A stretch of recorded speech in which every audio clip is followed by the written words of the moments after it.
Once you get your first product out, then it's actually really important to make sure that customers love using your product. And if they don't, and you keep on raising money, but nobody wants to use your thing, what do you think is going to happen?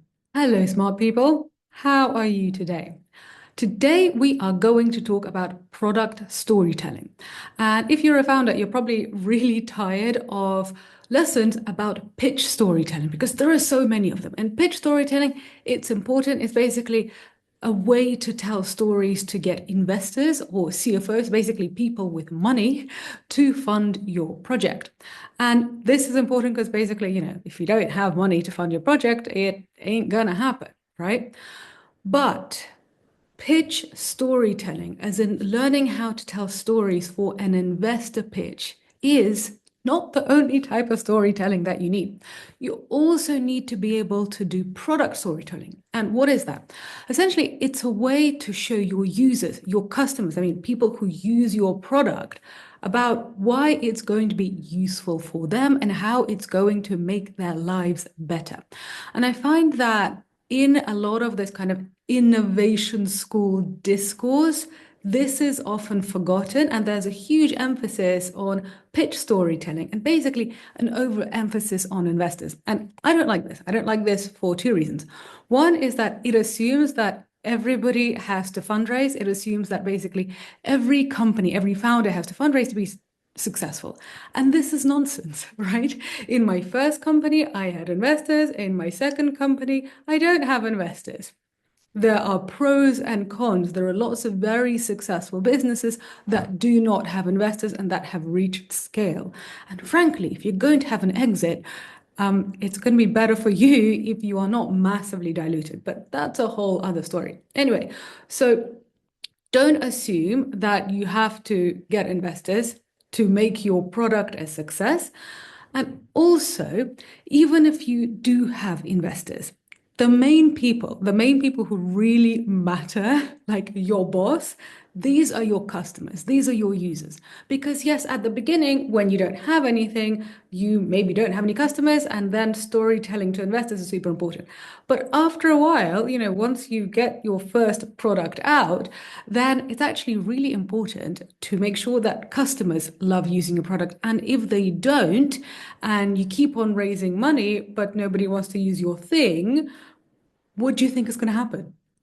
Even if you're great at investor storytelling, if people don't want to use your product, you are not going to be in a good place. I'm trying to think of a polite way of saying that, but you know what I mean. You're basically going to be screwed. So, this is why product storytelling matters, and this is what we're going to focus on today. So, this lesson is important for obviously founders, technical or non-technical. My audience is mainly non-technical founders. It's also important for corporate innovators, right? Because if you are changing processes, if you're inventing something new, you need to get people on board. And it's not just about money, it's about getting your users on board. And this is especially important for people who are leading in digital transformation, because what I see often is that people say, we've got this new tool and now you must use this new tool and here is a training. And basically that is a surefire way to get people to hate you. So instead, you need to learn how to get them to want to do the training and get them to want to use the new thing. Okay, so I'm going to give you an example now of how Duolingo, an app that I absolutely love, how Duolingo has used this. So what is the problem that Duolingo solves? So the problem is that learning languages is hard, and also learning languages can be really boring.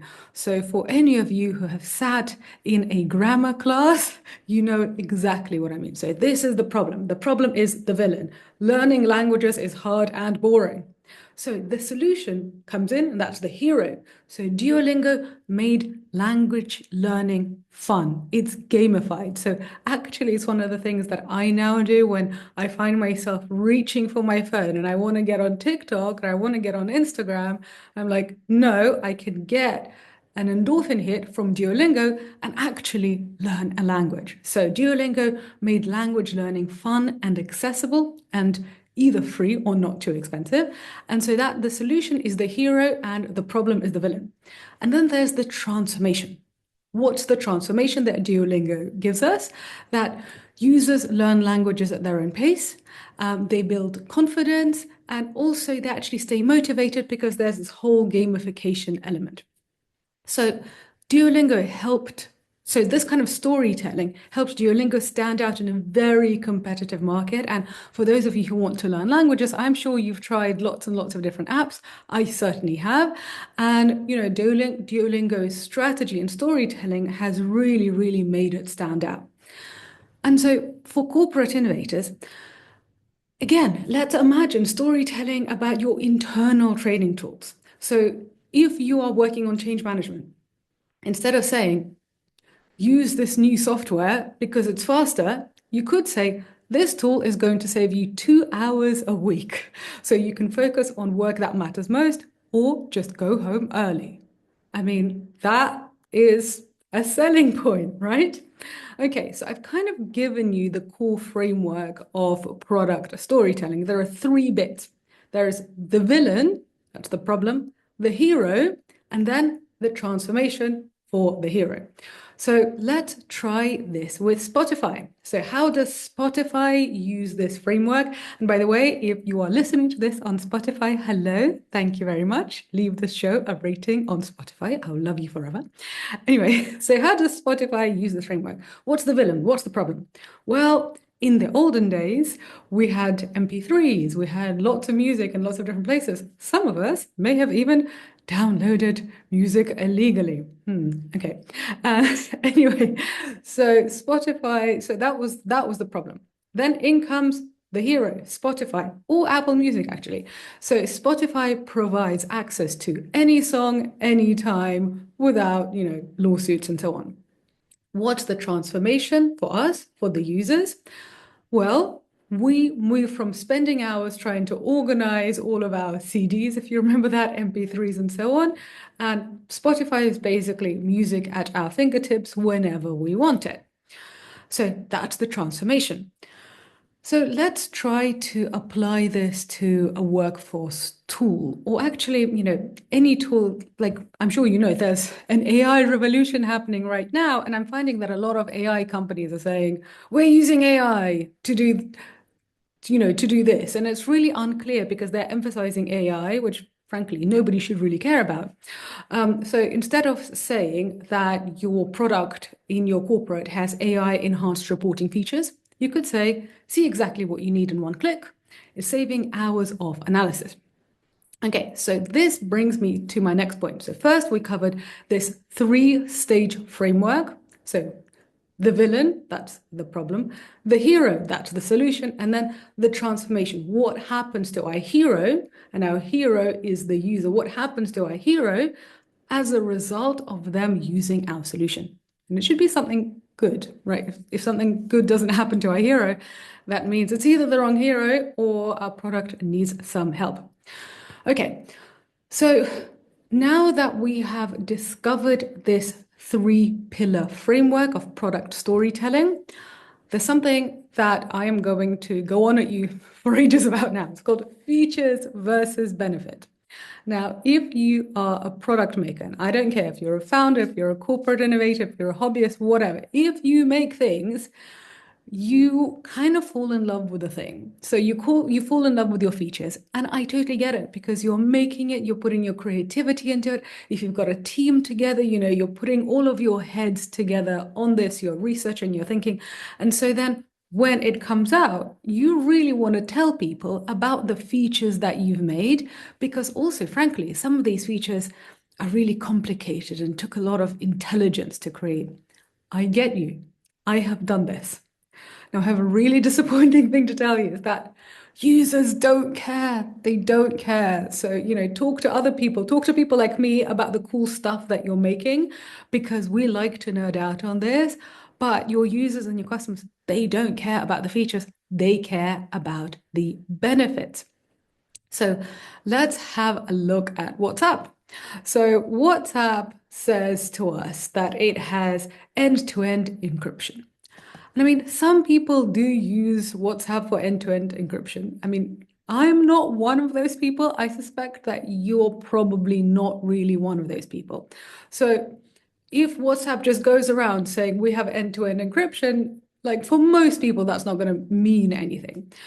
So, what are the benefits that WhatsApp brings to our lives? Well, WhatsApp allows us to make phone calls to other people who have WhatsApp in any country, basically for free, which means that if you are an immigrant, a worldwide traveler, you can stay in touch with all of your friends, no matter where they are, without having to pay extortionate international calling rates. Okay, so this is an example of how if you lead with your features rather than your benefits, then your customers will just switch off and they'll get really bored. And this is especially, I'm saying this especially for the AI founders right now, because yes, love AI, love using AI, it's amazing, all of these things. But your customers are not necessarily going to care that you are using AI to do something. What they care about is the time that you save them, the stress that you save them. They care about the fact that maybe you're minimizing mistakes. So always think about the benefit, and the benefit, that's the transformation. So let's think about Uber. Uber's product story is tap a button, get a ride. Okay. So that is Uber's product story. And it's really, really clear because it basically makes us think, okay, what did we have to do before Uber? We had to stand in the rain to get a taxi. We had to get taxi numbers. It was all a nightmare. Now you get your phone out, you tap a button, and a taxi magically appears. Now, these are all benefits. In order to create this, Uber had to have a ratings mechanism. It needed to have a matching algorithm. It needed to actually pay taxi drivers to ride around in a city when they were launching to make sure that there was always a driver available. You know, I care about this because I find it interesting, and frankly, because I'm an innovation teacher. So I find this really interesting. But as a user, I don't care. I just want to get my phone out, get a ride, and make sure that that driver doesn't kill me, right? So these are the benefits. Okay, so I think we've kind of got the point now. So now let's take it over to you. So how are you going to implement this? So number one, I've got some ideas for you. Number one is let's play the App Store game. So you could take any app on your phone right now and just look at the features in it and then just think about, okay, what is that benefit? So for example, let's think about Instagram. So Instagram has AI enhanced photo editing. I mean, that just sounds really boring. But so that's the feature, AI enhanced photo editing. What's the benefit? Make your photos look amazing with one tap. What's the benefit to me? Basically, it's like, well, you don't have to wear makeup and your skin is going to look flawless.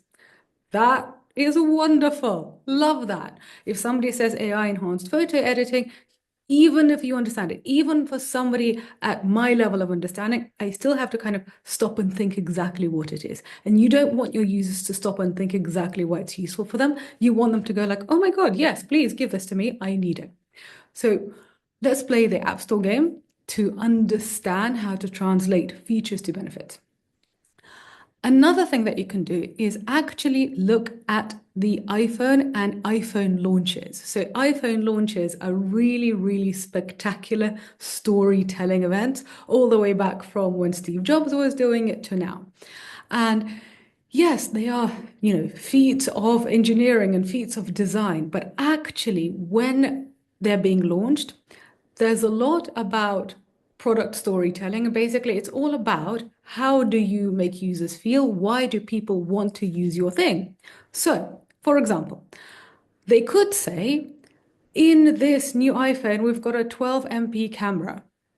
I mean, I don't know what that means. Maybe you do, but most people don't. Um, or you could translate that to, if you are a lover of football, you could capture every detail of the game-winning goal. Okay, so that actually makes sense.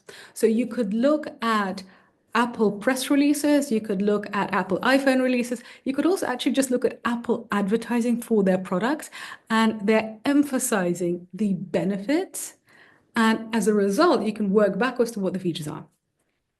And here is a workplace tool test that you can do. So you can rewrite internal tool descriptions into benefits. And actually, if you're working in an innovation department, this is something that you could do and, maybe that'll make your boss happy. So for example, I bet if you work in corporate, a lot of you are going to have something called an advanced project management dashboard.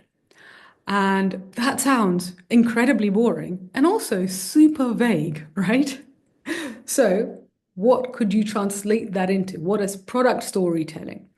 Change that into benefits. Your dashboard keeps your team aligned and on track without extra meetings. Okay, is that clear? Is that better? I want to use a tool that's going to help me minimize meetings and thus save me time and stress. I don't want an advanced project management dashboard. Okay, I think we've got this. I think we've got the fact that product storytelling really matters.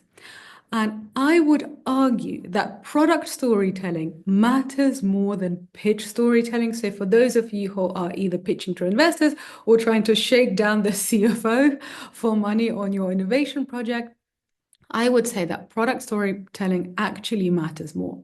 Because, yes, you need to understand market size for your investor storytelling and so on. But you primarily need to tell people, why are you making this thing? What problem is this thing solving?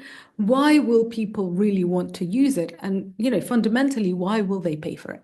And that's all about product storytelling. So if you are sitting there and you're thinking, well, I have all of these skills that I need to learn. This is the start of 2025. I have all of these skills that I want to learn in 2025. I suggest you pick product storytelling first if you actually want to make new things. So, what I like to do with my students in my programs, after I've taught them this, I usually give them a worksheet so they can fill in this three-pillar thing.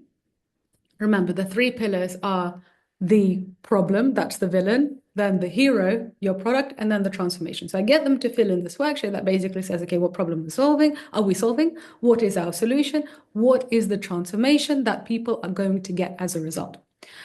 And sometimes people get stuck because they're like, well, I'm not sure exactly how to phrase it. I don't know exactly what to do.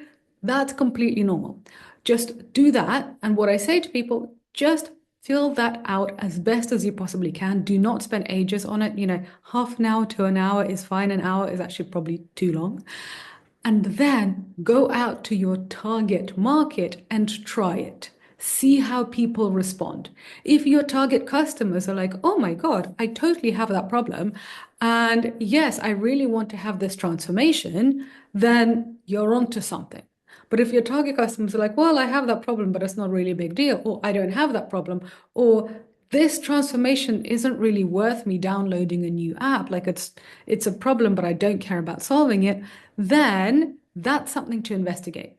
It's something to investigate about your target market, about your product, and about your idea as a whole. Okay, so your calls to action, what is it that I want you to do? Is I want you to try this. If you're working on your own products, try product storytelling to your target customers.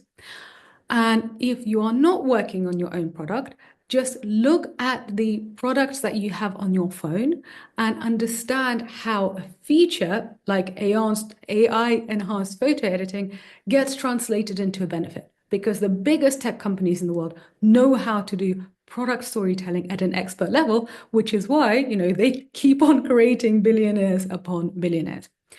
All right, well, thank you very much for watching this video. I'm really curious about how you are going to implement all of this. So please get in touch with me on social media. LinkedIn is usually my favorite place.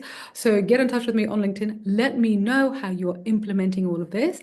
And also what I would really appreciate is that you subscribe and tell your friends about this. And if you're watching on YouTube, then please like this video because it really helps. If you just press like, it really helps basically spread this content to other smart people so we can spread this knowledge and spread this free education and make the world a better place.